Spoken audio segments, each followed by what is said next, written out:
Good day, everyone, especially to our ever supportive and beautiful instructor, Mang Viso. So today we are the reporters, which is the group 4. And it is my pleasure to introduce myself. I am Christian Dave Layahon, and together with my group mates, Miss Hazel Bagulan, Genuine Bahian, and Rona Joy Kauis. And today our topic is all about developing objective tests. I hope everybody is doing well and just listen carefully. And now, I will be presenting to you our learning outcomes. Our first learning outcome is determine the nature and characteristic of objective tests. Second, explain the rules in constructing objective tests. Lastly, construct varied types of objective tests. So, at the end of the lesson, we need to attain these learning outcomes. Introduction. Objective test is used to measure learners' reading and text comprehension levels.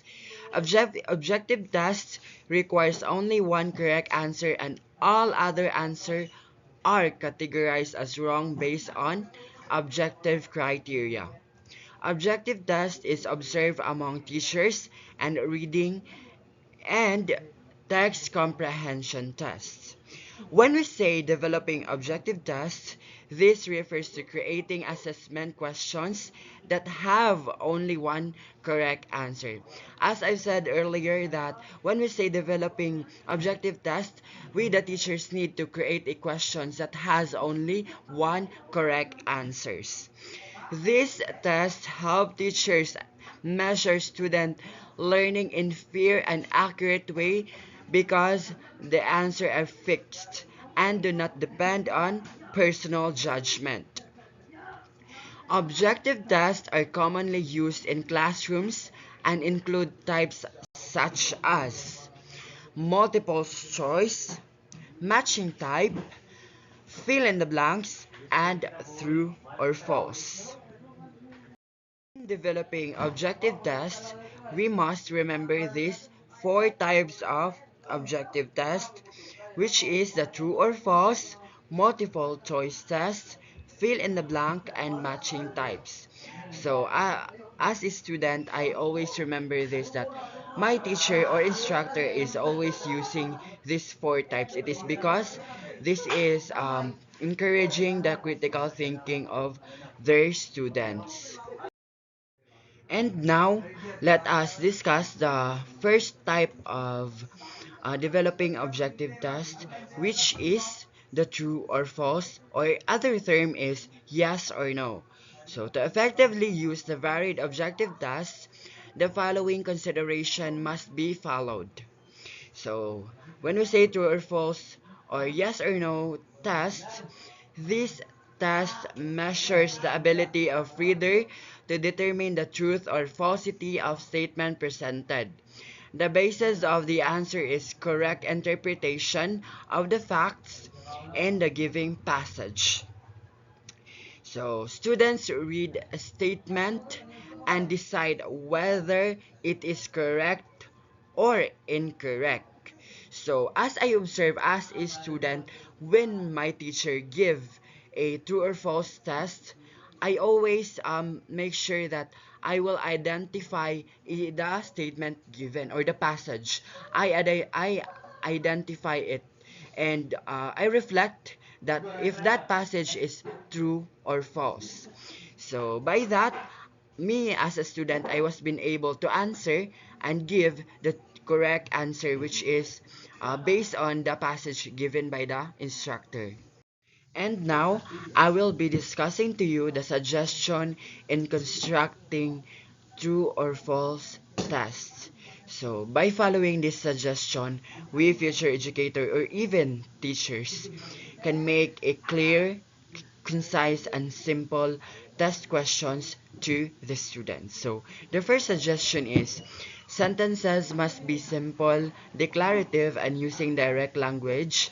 Statements are absolutely true or false. No qualification is needed. Paraphrase the statement and do not lift direct statement from the selection. Include enough background, context, and qualification when necessary. Example, according to the author. Avoid using statement of commands or orders.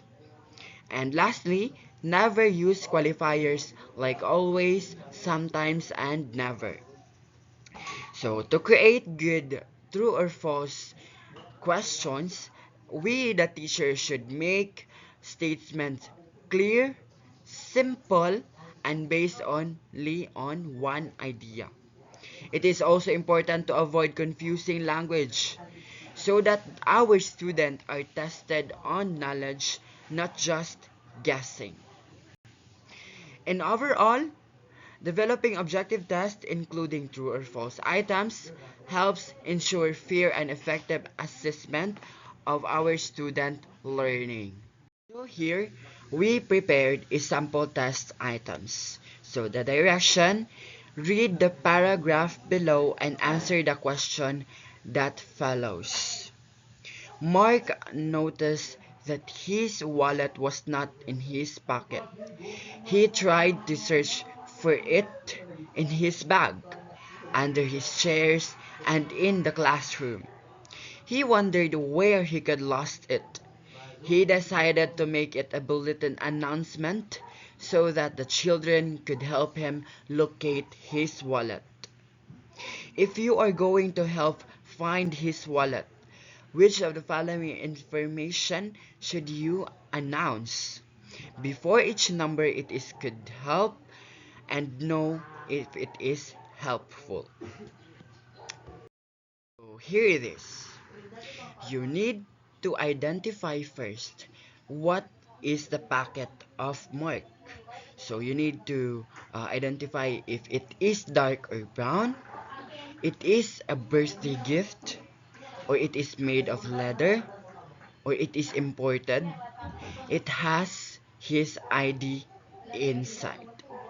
So, we as a future educator, we need to impose a test questions, a true or false test question to our students to be clear and simple for us to develop the critical thinking of our students and to avoid confusing.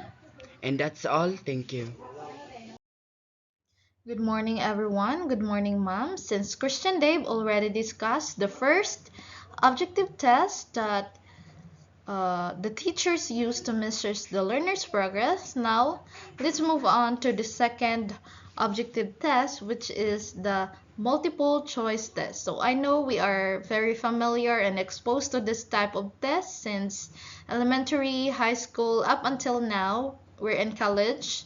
We are our teachers still using this type of test. So this type of test asks the learners to recognize from a set of choices the best or correct answer to a question. So meaning this type of test has, from the word itself, it has multiple choice. Let's say for example, from one questions there are four choices. So that is the multiple choice test. The questions of introducing the item is called STEM. So when we say STEM, these are the or this is the questions that the learner should comprehend or analyze or in order for them to get the correct answers. Let's say for example, when we are discussing or talking about the legend of pineapple. Now the stem or the question that is being introduced is what is the title of the story? Then that phrase is your stem or the questions that the learner should analyze. Next is the set of choices that follow includes the destructors. Again, what I have said earlier that there are four choices. It's either 4 or 3 or 5, depends on the teacher. But usually our teachers use the four choices. So from that four choices, there is only one correct answer, and the rest is what we call the distractors. So when we say distractors, these are the questions that the learner should avoid or should carefully remove in order for them to get the correct answer. Now we have here also the K'ed answer. So when we say K'ed answer, this is the correct answer from the choices. Now let's move on to the suggestions in constructing multiple choice test item. Again, it is just only a suggestion. It's up to us whether we will use or apply this one while constructing our multiple choice test item or not. But for me, it is important to follow this one in order for us to completely monitor or measures the progress of our learners. So the first suggestion is be specific with what is asked in the STEM to make the learners anticipate the correct answer after reading it. Again, when we say STEM, these are the questions that the learner should comprehend in order for them to get the correct answer. We have here the example from the details provided by the author. What is the setting of the story? That is now our STEM. And again, be specific with what is asked in the STEM. Make sure that the questions you have provided or included in your multiple choice test belongs to the topic you have been discussed to your learners. Again, we have at the bottom we have here the beach, farm, and the mountain. This is now our choices. Now we have here A, beach, B, farm, C, mountain. So the letter A and C are our distractors. Again, when we say distractor, this is the answer that the learner should avoid or eliminate in order for them to get the correct answer or the K'ed answer, which is letter B, the farm.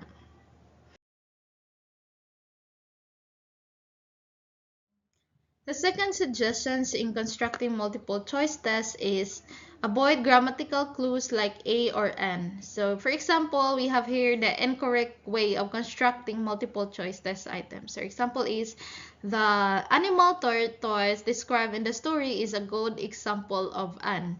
Since it ends with an, expected that the next word starts with letter A or a vowel. So we have here the A, reptile, B, amphibian, C, mammal. Since it ends with an, then the answer starts with letter A, which is the amphibian. So future teachers, we should avoid that one. So the correct way of constructing without grammatical clues like a or an is the animal tortoise described in the story is a good example of an or a. In that way, the learners will use their critical thinking in order for them to get the correct answer. Now, the third suggestion in constructing your multiple choice test is make the choices similar in length, tense, number, sentence, structure, or part of speech, or whatever, or etc. to avoid giving irrelevant clues to the correct answer. So we have here the example of incorrect way. What did the boy expect from everyone he met? Letter A, trust. B, treat him with mercy. C, obedience. That is incorrect. Since you started with trust or a one word, then the next choices would be one word also. So we have here also the correct way. So we have, what did the boy expect from everyone he met? Letter A, trust. B, mercy. C, obedience. That is the correct way of constructing multiple choice by using the similar length or number of words. The fourth suggestion is used often direct questions and less of the incomplete sentence type of STEM. We have here the example. Less prepared or you should avoid this one. The floating house implies that. So the sentence or the question or the stem is incomplete. Kulang siya. So instead of using that one, we should unsa man? We should use this one. What does the floating house imply? That is the correct way of constructing your multiple choice with direct questions and complete sentence.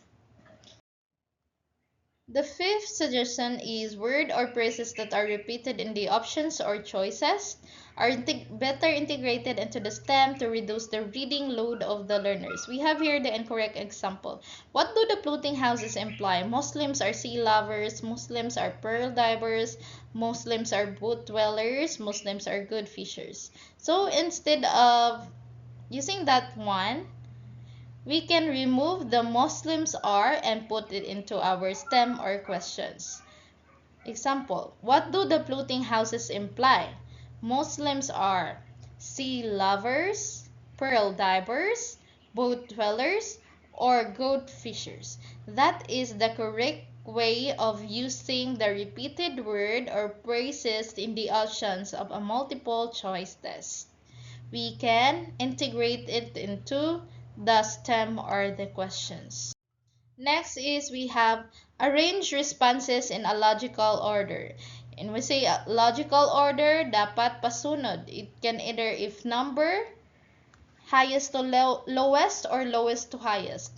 If date, earliest to the most recent or the most recent to earliest. If proper noun, we can use the alphabetical order. Now let's move on to the last suggestion. Give clear directions to guide the learners on what to do with the questions and how to answer it. For me, this is the most important part of constructing different type of objective tests, giving a clear instruction or directions to the learners on what to do, how to answer the questions, because this can avoid confusion to the learners and give a clear direction on how they will going to answer the test that is being given by their teachers. So we have here the sample directions. Read the items carefully to determine from the given choices the correct or best answer to complete a statement or answer a question. Circle the letter of your choice. Again, this last suggestion is very important to the different type of test, whether it is true or false, multiple choice, fill in the blanks, matching type. This is very important, giving a clear directions to avoid confusions to the learners and to guide the learners on what to do with the questions. Now, thank you. That is all for my part. Hey mom, I am the third reporting and my topic is fill in the blank. So first is ask the learners to apply in the blank the correct answer based on the content suggested by the statement. So the instruction is this is ask the learners to apply in the blank and the correct answer based on the correct suggested by the statement. So the example leaders will the teacher will give the sentences with the missing words, which is the blank, and then each sentences gives clues or hints about what the correct answer should be. The learners must be think about the missing of the sentence and fill in the blank with the correct word or idea that fit this. So, in other words, students are not just guessing; they are using what they learned, and the lesson content is to choose the right answer. So okay, next. So next bullet is suitable for assessing learners' knowledge to of quick punctual information. So the phrase suitable for assessing learners' knowledge to of quick punctual information means that the activity or test is good for checking how well students remember or recall specific facts or details quickly. So Here, quickly functional information refers to short or direct pieces of knowledge like names, dates, definitions, and or facts. So, assisting learners' knowledge. So it means finding out what students already know or remember. So this type of assessment checks if a student can recall correct information fast and accurately, not long explanation or opinions. So for example, activity that suitable for this kind of assessment include fill in the blank exercise, multiple choice questions, true or false test, and short answer questions. So it means the activity is useful to testing how quickly and accurately student can recall basic facts or key information from a lesson. So next bullet, high reliability, easy to construct and limit casting. So example is fill in the blank test is the highest reliability. It's easy to take and to make and limit guessing. So because students must recall the exact word or fact, not just choose randomly like in multiple choice questions.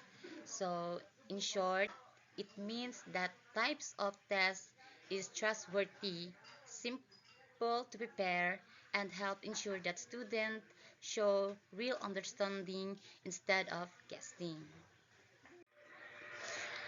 Next bullet is test situations appropriate for a fill in the blank type include giving the meaning of word, anonymous, synonymous, and giving the details as the story.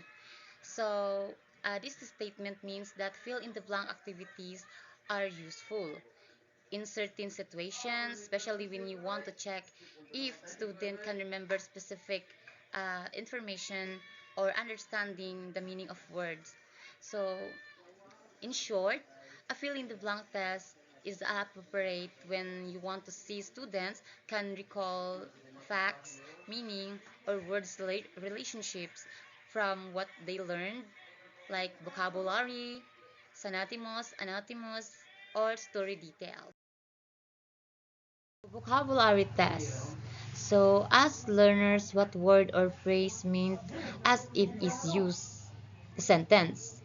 So this type you may ask the students to apply the correct word that fits the sentence, especially to test their understanding of vocabulary or words meaning.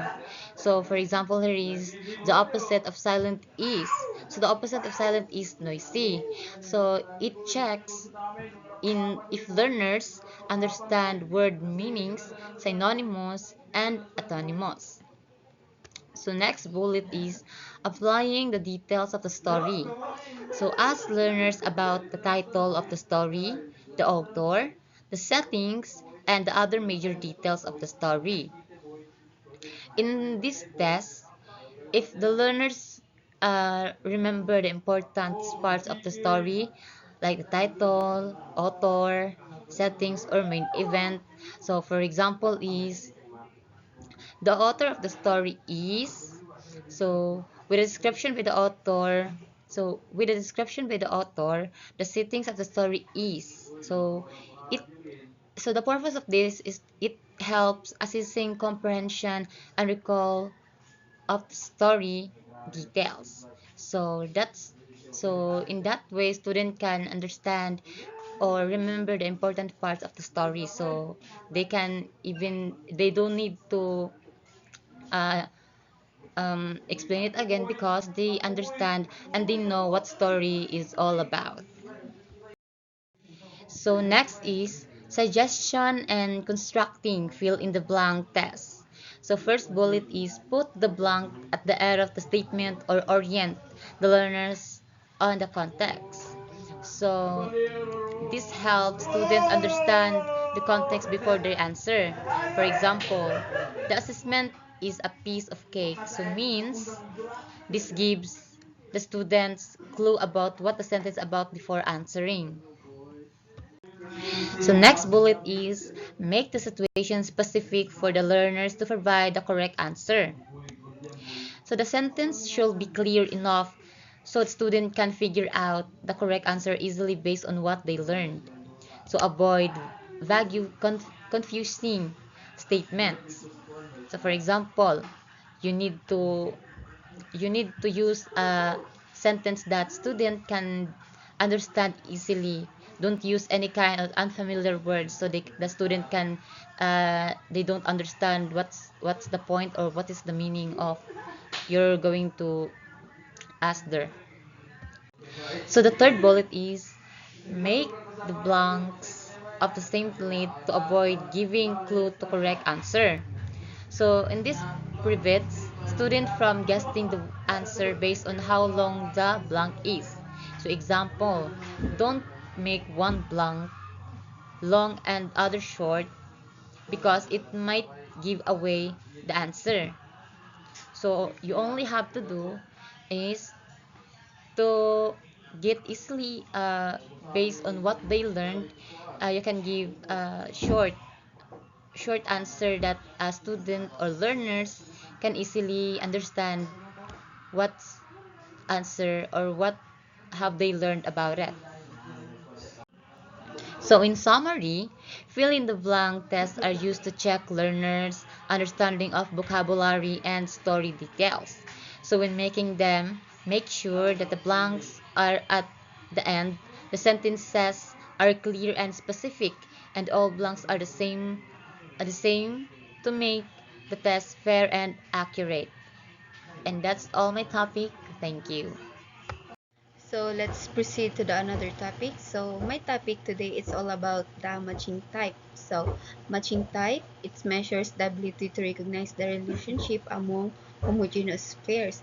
So it measures the ability to recognize the students, and especially though in another bullet, it enables reading teacher to cover more content in one test, and excellent in checking the knowledge of the learners.